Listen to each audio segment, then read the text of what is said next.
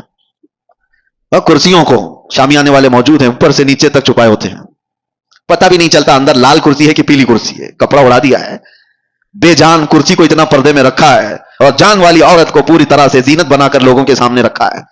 ان خواتین سے میں کہتا ہوں تمہیں آج کوئی روکنے والا نہیں ہے، کوئی قانون ایسا نہیں ہے کہ تمہیں پابند کرایا جائے. صرف ایک قانون ہے، وہ اللہ رب العزت کا خوف. تمہیں قیامت کے دن اٹھایا جائے گا. میرے آقا صلی اللہ تعالی علیہ وسلم نے فرمایا معراج کی شب میں نے جہنم میں اکثر عورتوں کو دیکھا ہے. ان کے عذابات کا بھی ذکر فرمایا.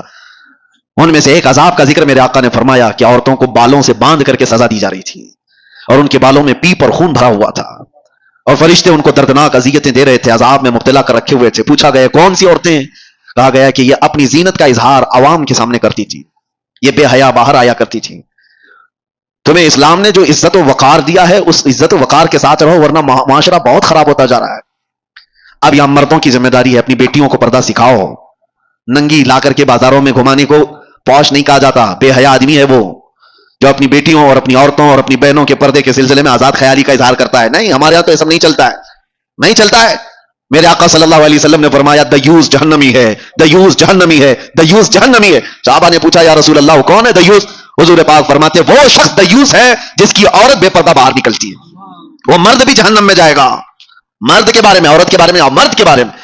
اور ایک بات میں آپ کو بتاؤں، مرد اپنی غیرت اور اپنی مردانگی کیسے اس کی پہچانی جاتی ہے؟ عرب والوں سے آج بھی پوچھو، عرب میں آج بھی جا کر کے پوچھو، آج بھی ان کے حالات اگرچہ بگڑے ہوئے ہوں لیکن سگی بھابھی کو بھی کوئی دیور نہیں دیکھ سکتا وہاں. کئی ایسے میں گھر جانتا ہوں، کیونکہ ان کی غیرت ہے، اس کو مردانگی سمجھتے ہیں اپنی عورت کی حفاظت کرنا. یہ بے غیرت بے حیا لوگ ہیں جو اپنی عورتوں کا اظہار کرنے کے لیے باہر لے آتے ہیں. شک ہوتا ہے تم پورے ہو بھی کہ نہیں ہو عورتوں کا اظہار کرانے کے لیے. اور اب تو فیشن بنا ہوا ہے، ایک خوبصورت عورت کسی کی آ گئی تو وہ دوستوں میں لا لا کر کے اس کو ملوا رہا ہے، اس کو دکھوا رہا ہے دیکھو تمہاری بھابھی کیسی ہے. معاذ اللہ رب العالمین، تم زنا کے دروازے کھول رہے ہو، تم بے حیائی کے دروازے کھول رہے ہو. تمہاری عورت بازار کی زینت نہیں ہے جو لا کر کے دکھا رہے ہو. ارے موبائل دکھا دیا، گھڑی دکھا دیا، جوتے چپل دکھا دیا، سمجھ میں آتی ہے کہ چلو اس کی اپنی خوشیوں کا اظہار کر رہا ہے. اپنی بیوی کو دکھاؤ گے دوسروں کے پاس اور امید کیا رکھتے ہو سامنے والے سے؟ یہ تو بات ہی الگ ہو گئی کہ کتے کو سامنے گوشت دکھا کر کے پھر کہا جائے کتا کچھ نہیں کرتا ہمارا. کتا گوشت خور ہے، وہ کھائے گا، آج نہیں کھائے گا، کل نہیں کھائے گا، کبھی تو تم نے دروازہ کھول رکھا ہے، وہ کبھی نہ کبھی کھائے گا اس چیز کو. اسی لیے میرے عزیزوں، ایک بزرگ نے اپنے مرید سے کہا تھا، یہی لڑکیوں کے پردے اور حجاب کے بارے میں بات آئی تو انہوں نے کہا تھا بیٹا گوشت خرید کر کے لانا، 2 کلو گوشت ایک کھلے برتن میں سر پر رکھ کر کے لانا، کپڑا مت ڈھانکنا. وہ گوشت تو خرید لیا، سر پہ برتن رکھ کر کے اپنے بزرگ استاد کے پاس لا رہا تھا، جب تک کوے سارا گوشت کھا گئے تھے. کوئی چیل، کوئی کوا، کوئی اٹھا کر کے لے گئے، برتن خالی. تو استاد نے اس سے پوچھا کہاں گیا گوشت؟ کہا سب تو یہ پرندے کھا گئے، آپ نے منع کیا تھا کپڑا رکھنے. میں نے کہا، اس بزرگ استاد نے کہا تم نے دیکھا یہ تھوڑے سے سفر میں چیل کوے کھلے گوشت کو چھوڑتے نہیں، تو تمہاری ماں اور بہنوں کو کھلا رکھو گے تو یہاں کے درندے کیسے چھوڑ دیں گے؟ یہ زنا کا عام ہونا، یہ بڑی بڑی باتیں کرتے ہیں. آج ریپ بہت ہونے لگ گیا، کیا سزائیں نہیں ہیں دنیا میں؟ آج تو اتنی سخت سزائیں، 20 سال کی سزائیں، عمر قید کی سزائیں، پھانسی کی سزا ہے. ہم نے قید خانے میں دیکھا ہے کتنے آتے ہیں ریپ کیس میں. یہ 376 آپ کو معلوم ہوگا، مشہور ہے. جب بھی اس میں آتا ہے تو اس کو جیل میں بھی لوگ مارتے ہیں، وہ سب پتا ہے، سب کو معلوم ہے کہ اتنا سخت قانون ہے، پھر بھی بچتے کیوں نہیں ہے؟ اس کا سدباب روک تھام ہوتی کیوں نہیں؟ اتنا سخت قانون بچیوں کے ساتھ، جو نابالغ بچیاں ان کے ساتھ جب ریپ ہوتا ہے تو اس کا اور بڑا سخت قانون ہے، اس میں تو بیل بھی نہیں ہے. اس میں سخت قانون بھی اور جج بھی اور ساری عدالتیں اس کے ساتھ سختی کے ساتھ بھی پیش آتی ہیں، پھر بھی رکتی کیوں نہیں؟ ریشو آپ نکال کر کے دیکھو آپ کہ یہ کتنی کوانٹٹی میں آج بھی یہ سارے معاملات ہو رہے ہیں. کیوں ہو رہے ہیں؟ قانون سے بھی لوگوں کا ڈر ختم کیوں ہے؟ وجہ یہ ہے میرے عزیزوں، جو میں نے شروع میں کارن بتایا. پہلی چیز، رزق حرام جسم میں ہو تو عام لڑکی تو کیا وہ اپنی ماں بہنوں کے اوپر بھی غلط نظر ڈال سکتا ہے. دوسری چیز، جب لباس دونوں لوگوں کا بے حیا ہو جائے، مردوں اور عورتوں کا، تو کب تک قانون بچائے گا؟ کب تک قانون بچائے گا؟ جہاں یہ تھوڑا سا تنہائی کا موقع پا جائیں گے تو پھر اس حیوانیت کی طرف آ جائیں گے. اسی لیے قرآن نے جہاں روک تھام کی ہے وہیں سے رک جاؤ، وہیں سے رک جاؤ. اسلام نے شروع جہاں سے ہوتا ہے، لیکیج جہاں سے ہوتا ہے، وہاں پر روک لگائی. اپنی آنکھوں کی حفاظت کرو، اپنی آنکھوں کی حفاظت کرو، اپنے لباس کو سلیقے والا رکھو. یہ جو آج نوجوان کبھی آتے ہیں تو مجھے بڑا تعجب بھی ہوتا ہے. میری عادت نہیں ہے ڈانٹ ڈپٹ کرنے کی، کسی کو سامنے ذلیل کرنے کی، کبھی بھی نہیں. کچھ بہت سارے اس طرح کی چیزوں میں ملوث آتے ہیں، لیکن ایک چیز، جب یہ پھٹے کپڑے پہن کے آتے ہیں، جینس ادھر سے پھٹی ادھر سے پھٹی، اور پھر کہتے ہیں یہ فیشن ہے، کس لیے پھاڑ کر کے پہن رہے ہو؟ ستر دکھانا. لوگوں کو یہ لگتا ہے کہ ماڈرن دنیا اب یہ کر رہی ہے تو ہمیں بھی کرنا چاہیے. اے نوجوان، کاش ایک بار تو کسی عالم سے پوچھا ہوتا میرے رسول اللہ کا لباس کیا تھا. تو دنیا داروں کو دیکھا وہ پھٹے ہوئے کپڑے پہن رہے تو تم بھی پہننے لگ گئے. وہ اپنا سطر دکھانے پر آئے تو تم بھی سطر دکھانے پر آ گئے. کون سی لائف جینے پر آ گئے؟ کون سی زندگی گزارنے پر آ گئے؟ تیسری ایک وجہ اور بتا دوں، بزرگوں نے فرمایا ہے کہ جب بندہ زیادہ گانے سنتا ہے تو اس سے زنا کے قریب جاتا ہے. یہ جتنے نغمات، گانے سننے کی جس کو عادت ہے، اس کے جسم کے اندر بے حیائی کا زیادہ رجحان ہوتا ہے. اور ایک بزرگ نے فرمایا کہ دنیاوی محبت کے گانے انسان کے دل میں نفاق پیدا کرتے ہیں، منافق بناتے ہیں. منافق سمجھتے ہو؟ منافق وہ آدمی جو دکھنے میں مسلمان ہے، اندر سے کافر ہے، اندر سے کافر ہے. تو یہ تمام چیزوں سے اپنے آپ کو روک لو، شاید معاشرے کے اندر ایک انقلاب آ جائے. اللہ کے نبی صلی اللہ علیہ وسلم کو گواہ بنا کر کے اپنے آپ کو کہو کہ آج سے میں یہ چیزیں نہیں سنوں گا. ارے روزانہ ہو سکے تو اللہ کا کلام ایک سورہ سن کر کے تو سو. دیکھو جسم کے اندر کتنا اثر پیدا کرتا ہے. تمہارے پاس ہاتھوں میں موبائل ہے، ایئر فون لگے ہوئے رہتے ہیں، گھنٹوں کیا کیا چیزیں سن رہے ہوتے ہیں، ریلز دیکھ رہے ہوتے ہیں. کاش ایک بار سونے سے پہلے بستر میں سورہ ملک سن کر کے سوتے، تبارک سن کر کے سوتے۔ میرے آقا صلی اللہ تعالی علیہ وسلم کی حدیثیں ہیں، وہ بندہ جب مر جاتا ہے، قبر میں جاتا ہے، تو یہ سورہ ملک اللہ کے پاس جاتی ہے اور جا کر کے رب تبارک و تعالیٰ سے جھگڑا کرتی ہے، یہ لفظ آیا ہے، بحث کرتی ہے کہ اللہ یہ روزانہ مجھ کو تلاوت کرنے والا بندہ آج دنیا سے گیا ہے، اس کی بخشش کر دے، اسے معاف کر دے۔ جب تک رب تبارک و تعالیٰ معاف کرنے کا حکم نہیں کرتا تب تک وہ نہیں آتی۔ اللہ تبارک و تعالیٰ سے اس چیز کا مباحثہ کر رہی ہے، اس کے بعد پھر رب تبارک و تعالیٰ فرماتا ہے جا تیری سفارش پر میں اسے معاف کر دیا۔ تو حضور فرماتے ہیں سورہ ملک جنت میں جاتی ہے اللہ کا حکم پا کر کہ اللہ مجھے اجازت دے جنت میں جانے۔ جنت میں جا کر کے وہاں سے تکیا بچھونا اور لے کر کے آتی ہے خوشبوئیں، اور قبر میں آتی ہے اور آ کر کے اس میت سے کہتی ہے تجھے تھوڑی دیر ہو گئی، میں جنت سے یہ سارا سامان لے کر کے آ گئی۔ کون ہے ہمارا رفیق، کون ہے ہمارا دوست جو قبر میں جانے کے بعد، یہ وہ بے حیائیوں کے گانے جن کو گانے کے بعد آدمی کافر بھی ہو جاتا ہے اور زنا کی طرف چلا جاتا ہے۔ کیا کر لو گے؟ یہ ساری چیزیں سن کر کے ہوتا کیا ہے، سوائے دماغ میں ٹینشن کے اور کچھ نہیں بھرتا۔ اور جب دنیا کی فکریں زیادہ ستائیں تو لوگ سمجھتے ہیں ایک کوئی گانا سن لیں، کوئی ایسا نغمہ سن لیں، سیڈ پوزیشن پہ آئے ہوئے ہیں، تمہارا سیڈ بڑھتا چلا جائے گا، غم بڑھتا چلا جائے گا۔ ایک علاج بتاتا ہوں، بہت زیادہ ٹینشن اور بہت زیادہ ڈپریشن کے شکار ہو جاؤ تو میرے مصطفیٰ کو یاد کرو، پھر تنہائی میں بیٹھ کر حضور پاک کی شان میں کوئی اچھی نعت سن لو، پھر اس کے بعد دیکھنا کہ تمہارے قلب کا علاج ہوتا ہے کہ نہیں ہوتا، تمہارے دل کو سکون و اطمینان آتا ہے یا نہیں۔ میں نے محسوس کیا ہے میرے عزیزوں، آنکھیں برس پڑتی ہیں حضور کو یاد کر کے۔ جب آدمی گھبرا کر کے حضور کو سننے کی کوشش کرتا ہے تو دل کی جتنی بھی بھڑاس ہے وہ نکل جاتی ہے، دیواروں کو پکڑ کر کے رونے کا من کرتا ہے، پھر سب کچھ ہلکا ہو جاتا ہے۔ بعد میں اسے لگتا ہے، اسی کو اعلیٰ حضرت نے کیا فرمایا تھا، ان کے نثار کو ہی کیسے ہی رنج میں ہو، جب یاد آ گئے ہیں سب غم بھلا دیے، ان کی مہک نے دل کے غنچے کھلا دیے ہیں، جس راہ چل دیے ہیں کوچے بسا دیے ہیں۔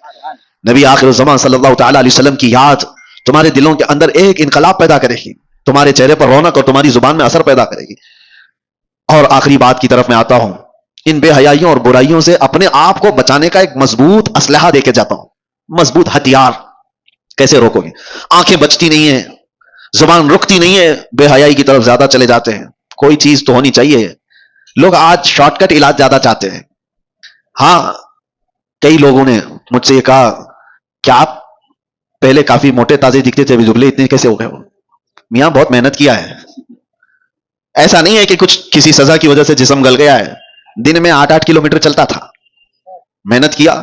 اب کسی کو بتایا کہ جسم کی چربی پگھلانے کے لیے محنت کرنی پڑتی ہے، نہیں، ان کو کوئک علاج چاہیے اور وہ ڈھونڈ رہے ہیں، اور بیوقوف ڈاکٹروں کے ہاتھوں میں جا کر کے اپنے آپ کو برباد بھی کرتے ہیں۔ کوئی ڈاکٹر کہا صبح سے شام تک 5 کلو کم ہو جائے گا، چلا گیا اس کے پاس بھی۔ یہ جو فطرت ہے نا، کوئک علاج چاہیے، نہیں میرے عزیزو، دنیا میں کوئی بھی اتنی آسانی سے چیز نہیں ملتی، اور جو مل جاتی ہے پھر وہ ڈپلیکیٹ ہو سکتی ہے۔ ہاں، ایک ہی چیز ہے کوئک علاج، وہ صرف اور صرف رب العالمین کا سجدہ ہے، بہت تیزی سے جو اثر لاتا ہے۔ اس کے علاوہ آپ دنیا میں کسی بھی چیز کو بغیر محنت کے حاصل نہیں کر پاؤ گے۔ میں جو بات عرض کر رہا ہوں، کوئی ہتھیار، کوئی اسلحہ ایسا جو ان بے حیائیوں پر کنٹرول کرنا مجھے سکھا دے۔ تھوڑی محنت تو ضروری ہے، تھوڑی محنت تو آپ کو ضروری ہے، لیکن ایک ایسا ہتھیار میں دے کر کے جاتا ہوں، دیکھنا آپ خود عمل کر کے میری طرف سے کثرت سے صبح سے لے کر شام تک، جہاں بیٹھو، جہاں کھڑے رہو، جہاں انتظار، جہاں کہیں پہ بھی، اپنی زبان پر درود پاک پڑھنے کا ورد جاری رکھو، پڑھتے رہو، صرف اور صرف یہ پڑھتے رہو، اور پھر آپ محسوس کرو گے اللہ تعالیٰ کہاں کہاں سے تمہیں بچا لیتا ہے۔